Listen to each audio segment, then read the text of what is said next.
Compass China ने बनाई, printing press China ने ही डिस्कवर किया, और गन पाउडर भी, हाँ ये भी एक चाइनीज इन्वेंशन थी। सोचो अगर ये चार चीजें ना होती तो दुनिया का चेहरा ही अलग होता, नॉलेज ना फैलता, एक्सप्लोरेशन पॉसिबल ही नहीं होती और सिविलाइजेशन रुक जाती।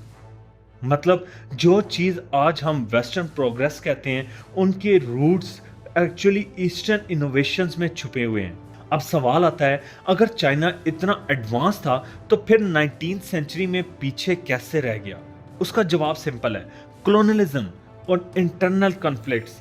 British opium Wars, monarchy collapse और सिविल वॉर्स ने चाइना को वीक बना दिया।